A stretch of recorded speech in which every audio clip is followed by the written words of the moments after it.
अस्सलाम वालेकुम स्टूडेंट्स। हमारा पिछला जो वीडियो थी वो थी आईटीबी के बारे में, इंट्रोडक्शन टू बिज़नेस के बारे में। हमने उसमें आपको इंपॉर्टेंट क्वेश्चंस, ट्रिप और ट्रिक्स बताए थे कि पेपर को आपने पास कैसे करना है। आज जो हमारा सब्जेक्ट्स है और जिसमें हम डिस्कस करने जा रहे हैं वो है आपका मनी, बैंकिंग और फाइनेंस। जैसा कि बुक का नाम बता रहा है, 3 पोर्शन हैं इस पेपर के। एक मनी का पोर्शन है, एक बैंकिंग का पोर्शन है और एक फाइनेंस का पोर्शन है। और आमतौर पर तीनों पोर्शन में से वो इक्वली परसेंटेज देता है, लेकिन जो फाइनेंस का पोर्शन है उसमें थोड़ा सा कम देता है। इस पेपर को पास करने के लिए भी, चूँकि थियोरेटिकल पेपर है, आपका पेपर दिखने में अच्छा लगना चाहिए, हेडिंग्स होनी चाहिए, ब्लू मार्कर का इस्तेमाल होना चाहिए, उसके बाद लिखने में भी अच्छा हो, आप उसको लिखाई भी अच्छी हो, अंदर जो चीज़ लिखी हुई है वो भी क्वालिटी मैटर्स हो। और तीसरी चीज़ जो थियोरेटिकल पेपर में मैटर करती है या जो लोगों से हैंडल नहीं होती, वो है आपका टाइम मैनेजमेंट। टाइम मैनेजमेंट आप देखें कि आपके पास 3 घंटे हैं, 180 मिनट्स, और आपने सवाल कितने करने हैं, 5 क्वेश्चंस करने हैं। ठीक है, आप 180 को 5 पर डिवाइड करा दें तो ऑलमोस्ट 36 मिनट्स शायद बनते हैं। तो आपने एक क्वेश्चन को मैक्सिमम 36 मिनट देने हैं।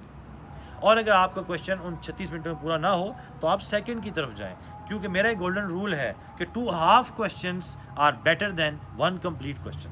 तो ये तो थी कुछ टिप्स जो आपको थ्योरेटिकल पेपर में हेल्पफुल हो सकती है। अब हम आते हैं क्वेश्चंस की तरफ। पहला जो क्वेश्चन है वो आपसे पूछ सकता है कि अच्छी जो मनी है, गुड मनी है, उसकी क्वालिटीज़ क्या है, मनी के फंक्शन क्या है, कौन कौन से काम हम कर सकते हैं, मतलब किस किस्म की मनी होगी जिसको हम कह सकते हैं कि ये बेस्ट है, अच्छी है। ठीक है, खसूसियात क्या क्या है उसकी। और दूसरा, मनी क्या क्या काम कर सकती है, क्या क्या फंक्शन कर सकती है, वो किस चीज़ के लिए इस्तेमाल होती है। नंबर 2 है मनी कहाँ से आई, एवोल्यूशन, टाइप्स, मेटालिक मनी इसमें आ सकती है, पेपर मनी आ सकती है, ये चीज़ें आपने इसमें एक्सप्लेन करनी होंगी। क्वेश्चन नंबर 3, मनी की कितनी किस्में हैं, तो ये तकरीबन एवोल्यूशन और काइंड्स ऑफ मनी को आप एक साथ कंबाइन करके भी लिख सकते हैं। तीसरा जो क्वेश्चन है, पेपर मनी क्या होती है, इसके फ़वाइद क्या हैं, नुकसानात क्या हैं, एडवांटेजेस, डिसएडवांटेजेस। उसके बाद डीवैल्यूएशन ऑफ मनी, जो आपकी मनी है, करेंसी है, ये डीवैल्यू कब होती है, और इसकी वजह से 2 काम हो सकते हैं, इन्फ्लेशन और डिफ्लेशन। तो ये भी क्वेश्चन बड़ा इंपॉर्टेंट है, अक्सर वो पेपर में पूछता है कि what is inflation, what is deflation, इसकी कॉजेज़ क्या हैं, इसकी रेमेडीज़ क्या हैं, और इनका जो डिफरेंस है वो आप क्या करें, हमें एक्सप्लेन करके दें। उसके बाद है ट्रेड साइकिल, इसके फेजेज़ आपने एक्सप्लेन करने हैं, 4 फेजेज़ हैं इसके।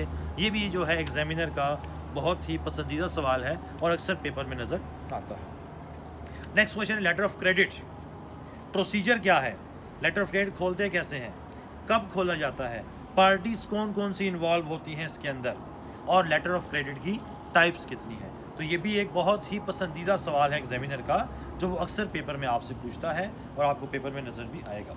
उसके बाद कमर्शियल बैंक क्या होता है, सेंट्रल बैंक क्या होता है, इनके फंक्शंस क्या होते हैं, और ये क्रेडिट क्रिएशन कैसे करते हैं, क्रेडिट क्रिएशन का प्रोसीजर क्या है, क्या क्या रूल एंड रेगुलेशन है, वो आपने सारा इसमें मेंशन कर देना है। तो functions of commercial bank, central bank and how they create credit. Next है types of bank accounts, bank account की कितनी किस्में हैं और उनको ओपन करवाने का प्रोसीजर आपके पास क्या क्या है, ये भी बहुत सारा पूछता है।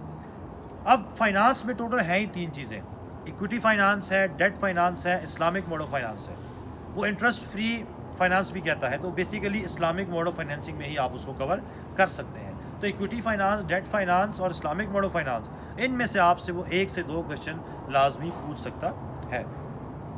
नेक्स्ट जो क्वेश्चन है, 100% पेपर में क्वेश्चन है, आप आज लिख लें कि उसने लाजमी निगोशिएबल इंस्ट्रूमेंट में से क्वेश्चन पूछना है। क्वेश्चन क्या पूछेगा, उसके फीचर्स या कैरेक्टरिस्टिक्स क्या हैं, या इनके अलग-अलग सवाल भी पूछ सकता है और कंबाइन भी पूछ सकता है कि निगोशिएबल इंस्ट्रूमेंट की कैरेक्टरिस्टिक्स क्या है, या बिल ऑफ एक्सचेंज है, चेक है और प्रोमिसरी नोट है, इनकी कैरेक्टरिस्टिक्स क्या क्या है। तो नंबर 1 कैरेक्टरिस्टिक्स, नंबर 2 इनका आपस में डिफरेंस क्या है। तो बहरहाल जो डिफरेंस है निगोशिएबल इंस्ट्रूमेंट का, वो बहुत ज़्यादा चांसेस हैं कि वो पूछेगा।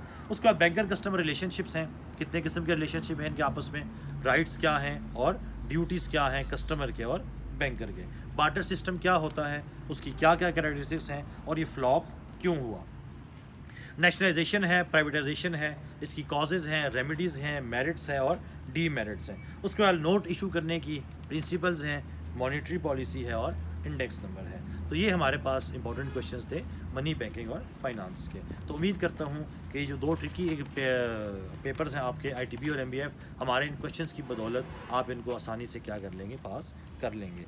तो पेपर्स के लिए आपको बेस्ट ऑफ लक है। और अब हमारा एक सब्जेक्ट रह गया है फंक्शनल इंग्लिश का, इंशाल्लाह वो भी आपको हम 1-2 दिन में वीडियो अपलोड कर देंगे। और इसके बाद हम आपके लिए दुआएं कर सकते हैं कि आप अपने एग्ज़ाम्स में कामयाब हों। अल्लाह हाफ़िज़।